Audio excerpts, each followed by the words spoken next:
এ কোরআন যখন বিশ্ব নবী পড়তেন, এ কোরআন যখন বিশ্ব নবী তেলাওয়াত করতেন, আমরা সকলেই শুনেছি, আবু জেহেলের নাম শুনেছি, উতবার নাম শুনেছি, সাফিয়ার নাম শুনেছি। আমরা সকলেই উতবা, সাহেবা, আবু সুফিয়ান সকলেরই নাম শুনেছি।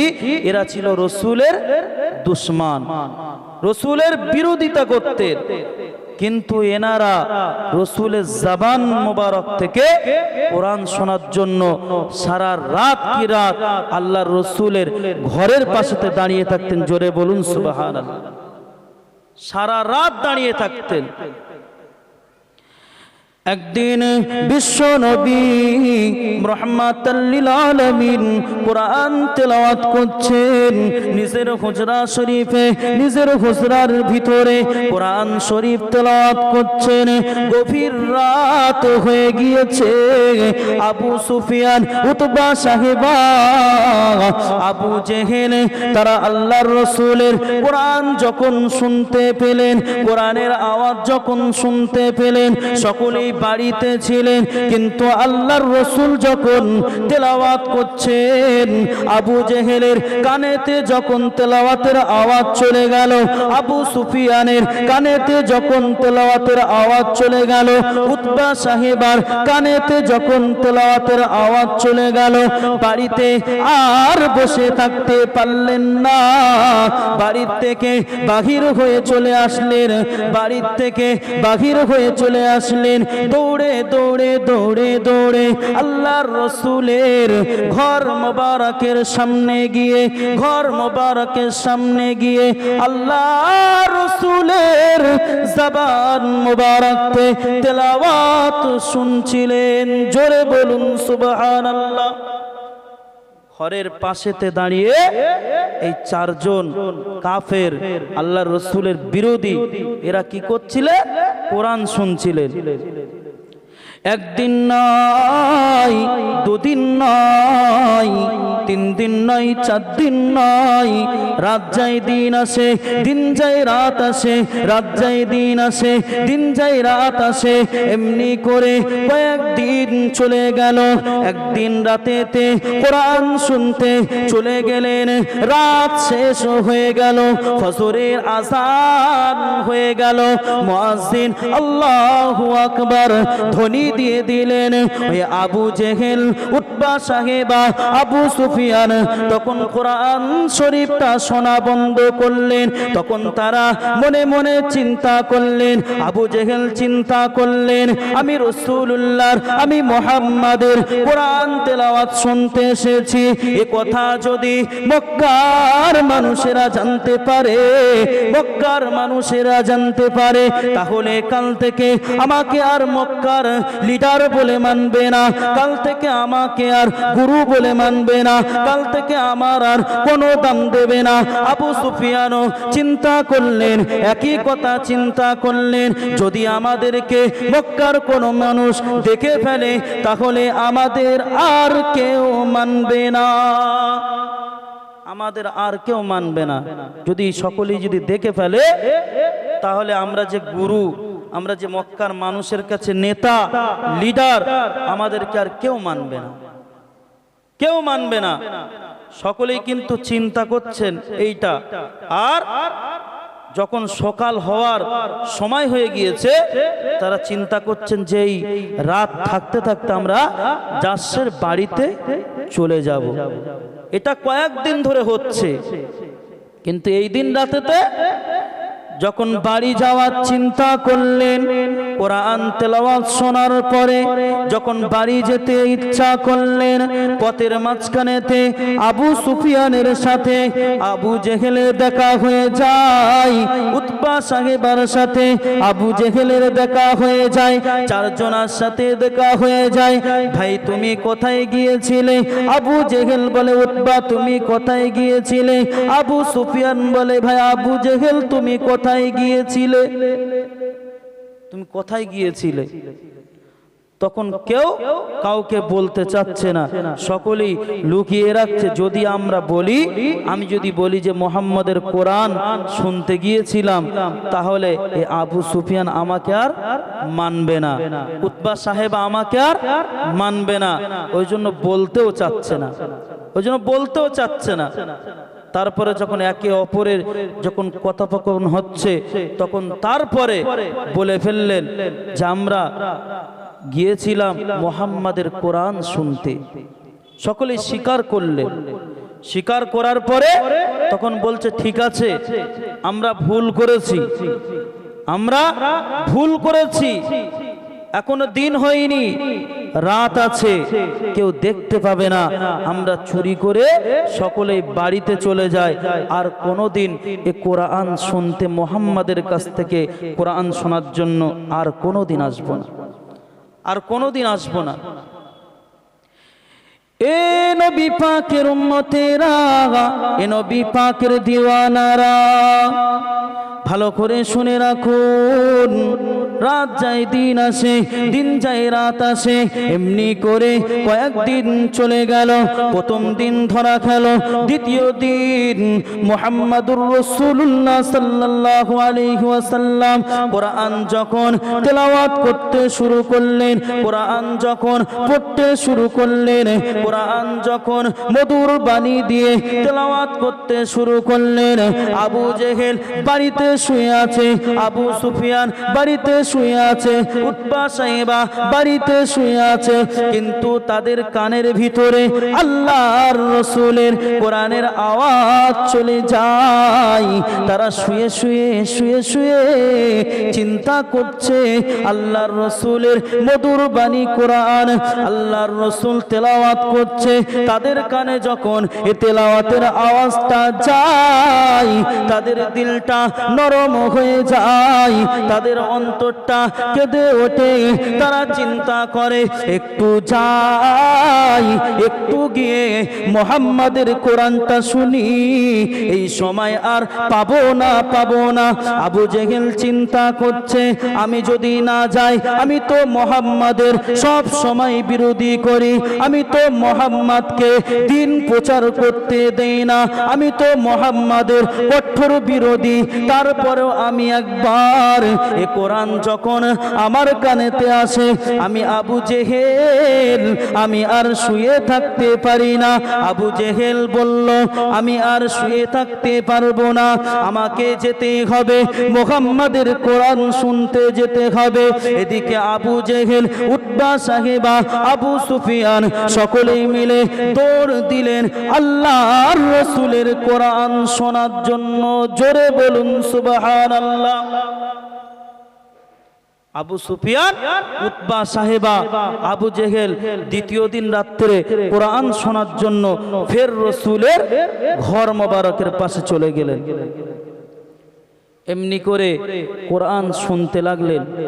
আরে ভাই, আমরা একটা চিন্তা করি আর একটা ফিকির করি যে কোরআন আল্লাহর রাসূলের উপরে অবতীর্ণ করেছেন, আল্লাহ পাঠিয়েছেন জানার উপরে, তিনি যদি তেলাওয়াত করেন তাহলে কতই না সুন্দর হবে। এটা আমাদের চিন্তার করার বিষয় আছে।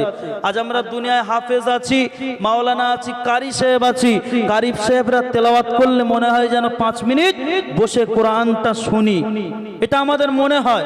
কিন্তু যার উপরে আল্লাহ পাক কোরআন পাঠালেন, তিনি যদি কোরআন পড়ে তাহলে সে কোরআনের আওয়াজ, সে কোরআনের মধুর বাণীটা কতই না সুন্দর হবে। জোরে বলুন সুবহানাল্লাহ। দরুদ শরীফ আল্লাহুম্মা সাল্লি আলা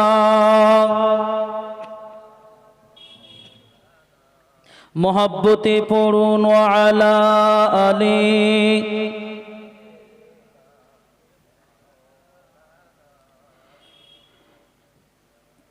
ইয়া নবী মোহাম্মদ ইয়া রাসূল মোহাম্মদ ইয়া নবী মোহাম্মদ ইয়া রাসূল মোহাম্মদ তুমি মোর শাফায়াত তুমি মোর শাফায়াত তুমি মোর শাফায়াত তুমি মোর শাফায়াত পেলে দিদার একটিবার তোমাকে খোদার কসম কলিজা খুন দিয়ে তখন ধোয়াবো তোমার কদম। জোরে বলুন সুবহানাল্লাহ।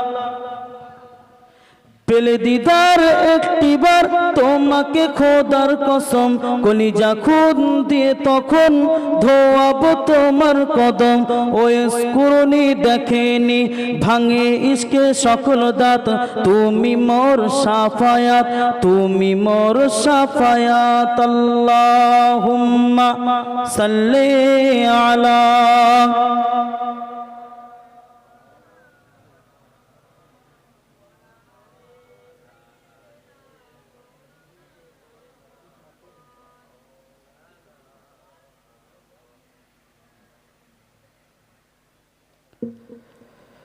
তো যে কথা বলছিলাম যে কথাটা বলছিলাম যে কোরআন আজকের আমাদের আপনার ঘরে আছে সে কোরআনকে আমরা কিন্তু মর্যাদা দিতে পারছি না। যে কোরআন কারি সাহেবরা পড়লে কত সুন্দর লাগে আর সেই কোরআন জানার উপরে আল্লাহ পাক পাঠিয়েছেন তিনি পড়লে কতই না সুন্দর লাগবে। তো এমনি করে আবু জেহেল উতবা সাহেবা আবু সুফিয়ান দ্বিতীয় দিনও তারা কোরআন শুনতে গেলেন, দ্বিতীয় দিনও কোরআন শুনতে গেলেন, এমনি করে তৃতীয় দিনও কোরআন শুনতে গেলেন। 3 দিনের দিনকে যখন কোরআন শোনার পরে যখন সকলেই বাড়িতে চলে আসছে, কোরআন শোনার পরে যখন বাড়িতে ফিরে আসছে ফের এই 4 জনের সাথে দেখা হয়ে গেল, ফের দেখা হয়ে গেল। এ নবী পাকের গোলামেরা, এ আল্লাহর গোলামেরা, এ নবী পাকের দিওয়ানারা ভালো করে মাথায় রাখুন, নবী সাল্লাল্লাহু আলাইহি ওয়াসাল্লাম কোরআন পড়তেন।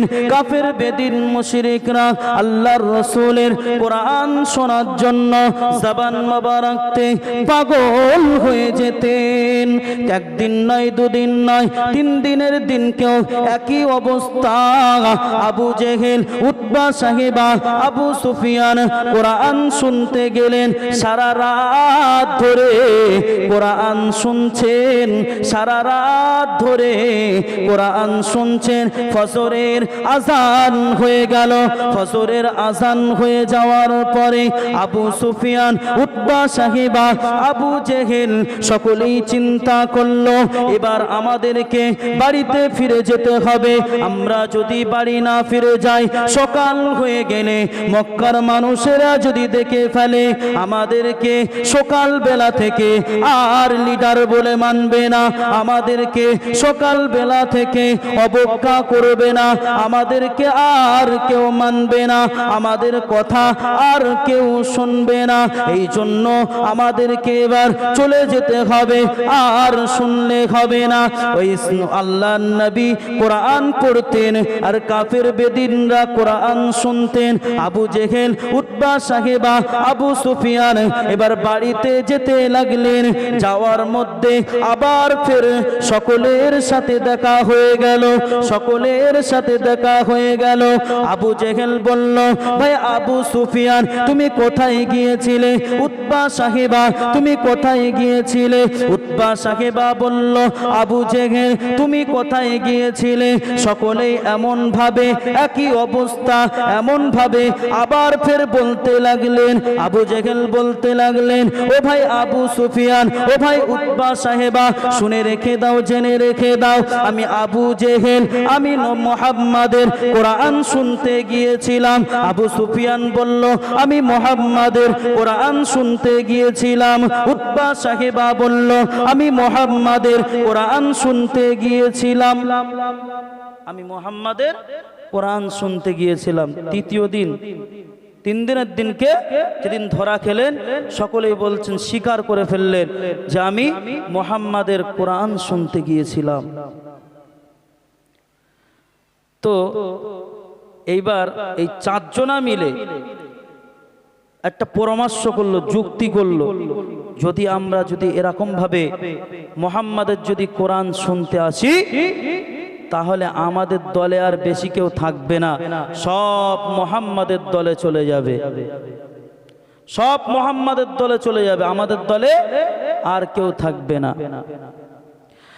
আবু জেহেল কান্না করে বলল, ও ভাই আবু সুফিয়ান, আমি প্রথম দিন এসেছিলাম, আমি দ্বিতীয় দিন এসেছিলাম, আমি তৃতীয় দিন যখন বিছানাতে শুয়ে আছি আমি মনে মনে ভেবেছিলাম আমি আজকের আর মুহাম্মাদের কোরআন শুনতে যাব না, আমি আজকের আর মুহাম্মাদের জবান থেকে কোরআন শুনতে যাব না।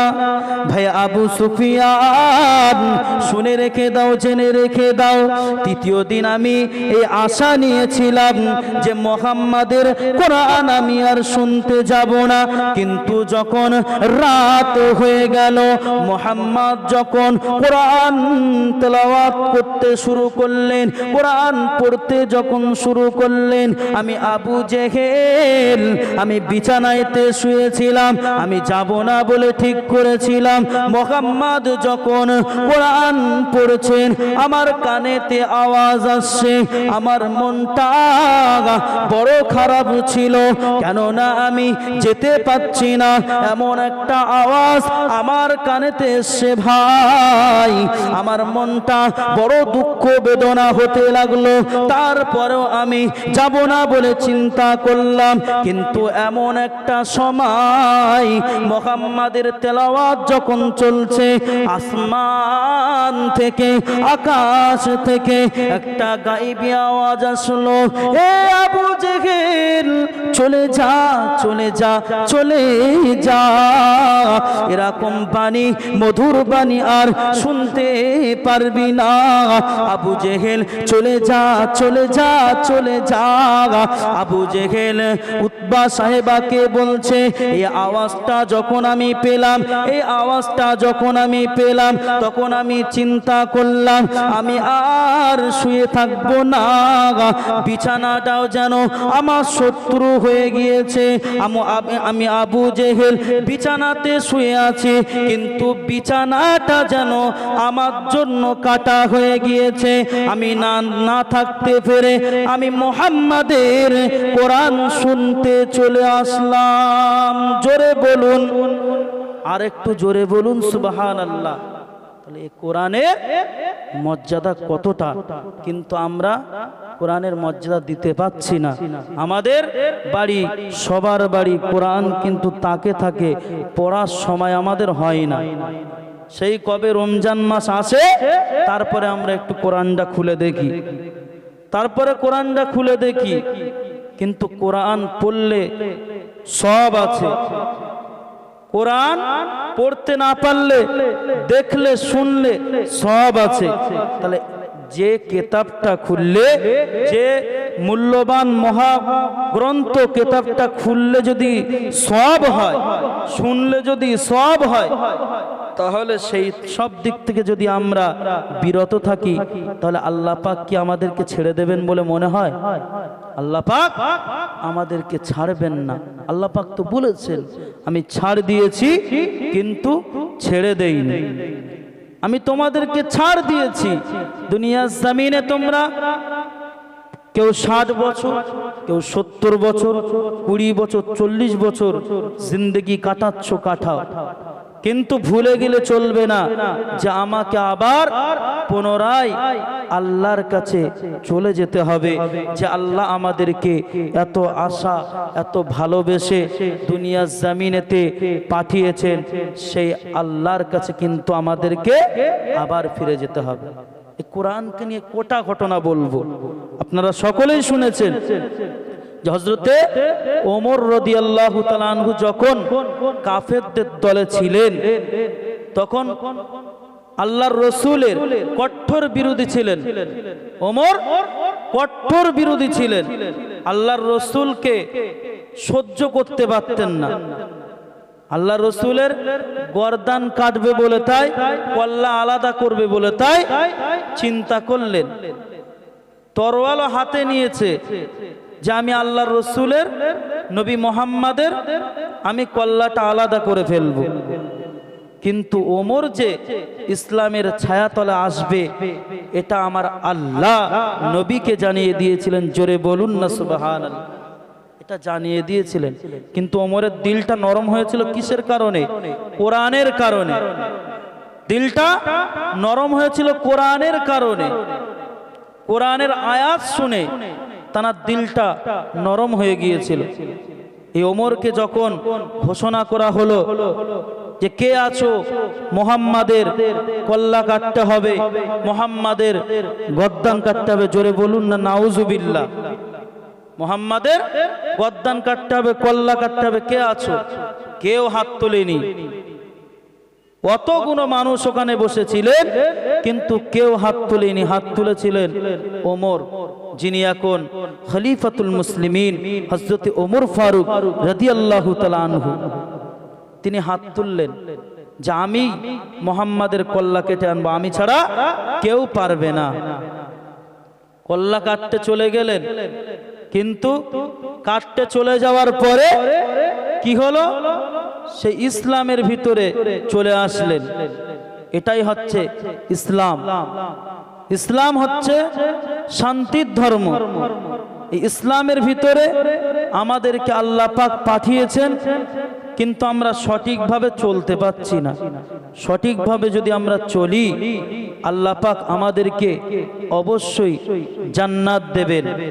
আর আমরা যদি সঠিকভাবে না চলতে পারি আল্লাহ পাক আমাদেরকে জাহান্নামী বানাবেন। হযরত ওমর ফারুক রাদিয়াল্লাহু তাআলা আনহু সাহাবীদের ভিতরে খুব কঠোর সাহাবী ছিলেন। হযরত ওমর ফারুককে দেখে শয়তান পর্যন্ত ভয় পেত। ইবলিস শয়তান পর্যন্ত ওমরের নাম শুনলে পালাতো। সেই ওমর রাদিয়াল্লাহু তাআলা আনহু খলিফাতুল মুসলিম ছিলেন। আল্লাহর রাসূলের চারটা সাহাবীর ভিতরে দ্বিতীয় নম্বর সাহাবী ছিলেন, মর্যাদা পেয়েছিলেন, জান্নাতি বলে ঘোষণাও আল্লাহর রাসূল দিয়ে দিয়েছিলেন। একদিন বিশ্বনবী মুহাম্মদুর রাসূলুল্লাহ সাল্লাল্লাহু আলাইহি ওয়াসাল্লাম মসজিদে নববী শরীফে বসে আছেন। এমন তো অবস্থায় পারস্ক থেকে একটা চিঠি দিলেন আল্লাহর রাসূলের কাছে। চিঠি পাঠিয়েছেন আল্লাহ রাসূল সাল্লাল্লাহু আলাইহি ওয়াসাল্লাম। পারস্কর চিঠি যখন হাতে পেলেন তখন চিঠিটা খুললেন না। মসজিদে নববী শরীফে এসে সমস্ত সাহাবায়ে কেরামদেরকে লক্ষ্য করে বললেন যে বাবা সাহাবারা, পারস্ক থেকে একটা চিঠি পাঠিয়েছে। সে চিঠিতে আমার নামে কিছু খারাপ মন্তব্য তারা করেছে, খারাপ কথা বলেছে, তা সেটা তোমাদেরকে শোনাতে চাই। রাসূল বলছেন এটা আমি শোনাবো না, এটা আমার চারজন সাহাবা, হযরত আবু বকর না হয় হযরতে ওমর, উসমান না হয় আলী, এই চারজনের ভিতর থেকে যে হোক একজন পড়ে শোনাও, যে হোক একজন পড়ে শোনাও। তো হযরত আবু বকর রাদিয়াল্লাহু তাআলা আনহু পড়লেন না, বলছেন আমার দ্বারা সম্ভব না, আমি পড়তে পারবো না, আমার জবান দিয়ে রাসূলের নামে মন্তব্যটা আমি জবান দিয়ে বের করতে পারবো না। ওমরও বললেন না, আমার দ্বারা সম্ভব না। এমনি করে হযরত আলী রাদিয়াল্লাহু তাআলা আনহু চিঠিটা খুললেন। চিঠিতে লেখা আছে যে মুহাম্মদ ইবনে আব্দুল্লাহ, তুমি মক্কা মদিনাতে রাজত্ব করছো, মদিনাতে আমি নেই বলে তুমি তোমার রাজত্ব চালাচ্ছ, দ্বীন ইসলাম কায়েম করছো, তো আমি তোমার রাজত্ব বেশি দিন টিকতে দেব না, আমি তোমার মদিনার উপরে আমি হামলা করব, আমি মদিনার উপরে হামলা করব। তখন হযরত আলী রাদিয়াল্লাহু তাআলা আনহু চিঠিটা পড়ার পরে আর পড়লেন না। এবার আল্লাহর রাসূল সাল্লাল্লাহু আলাইহি সাল্লাম সাহাবীদেরকে লক্ষ্য করে বলছেন, সাহাবী, আমরা আগে ওদেরকে আঘাত করব না, কেন আল্লাহ এটা আমাদেরকে শিক্ষা দেয়নি। আমি রাসূলুল্লাহ, আমার সবার উপরে মায়া আছে, ইহুদিদেরকেও আমি ভালোবাসি, মহব্বত করি। আমি রাসূলুল্লাহ, ওদেরকে আমি আগে আঘাত করব না। ওরা যেকালে আমাদেরকে আঘাত করার জন্য চেষ্টা করছে, এরকম একটা শক্তিশালী দেশ পারস্য, ওদের কাছে অস্ত্র শস্ত্র আছে, ওদের কাছে সব কিছু আছে, কিন্তু আমাদের কাছে তো কিছুই নেই। ইন্না আরাদনাল আমানাতা আলাস সামাওয়াতি ওয়াল আরদা ওয়াল জিবালা ফাআবাইনা ওয়া আশফাকনা মিনহা ওয়া হামালাহাল ইনসান। আল্লাহ যখন পৃথিবীর জমিনেতে কোরআনকে পাঠাবে বলে ঠিক করলেন, আল্লাহ পাক যখন চিন্তা করলেন আমি কোরআন শরীফকে দুনিয়ার জমিনে পাঠাবো, তখন আল্লাহ পাক জমিনকে বললেন, জমিন বলল, ও রব্বুল আলামিন আল্লাহ, আমার উপরে কোরআনকে দেবেন না, আমি এই কোরআনের ভার আমি জমিন নিতে পারবো না, আমি জমিন চুরমার হয়ে যাব। যে কোরআনের এত মর্যাদা, জমিন বলল, আল্লাহ আমার উপরে এই কোরআন চাপাবেন না, আমি জমিন ধ্বংস হয়ে যাব। আল্লাহ আবার জানিয়ে দিলেন, আকাশকে আসমানকে জানিয়ে দিলেন, এ আসমান, আমি আল্লাহ তোমার উপরে এ কোরআনকে নাজিল করতে চাই, এ কোরআনকে তোমার উপরে পাঠাতে চাই। আসমান বলল, না আল্লাহ, বেয়াদবি মাফ করবেন আল্লাহ, আমার দ্বারাই সম্ভব না, এ কোরআন আমি নিতে পারবো না, আমি আসমান চূর্ণ বিচূর্ণ হয়ে যাব, আমি আসমান চূর্ণ বিচূর্ণ হয়ে যাব। এই আমানত আসমান নিলেন না, জমিন নিলেন না, দুনিয়ার কেউ নিতে পারলেন না। এই কোরআন আমার আপনার নবী দো জাহানের বাদশাহ হাবিবুল্লাহ মুহাম্মাদুর রাসূলুল্লাহর উপরে অবতীর্ণ করলেন। জোরে বলুন সুবহানাল্লাহ।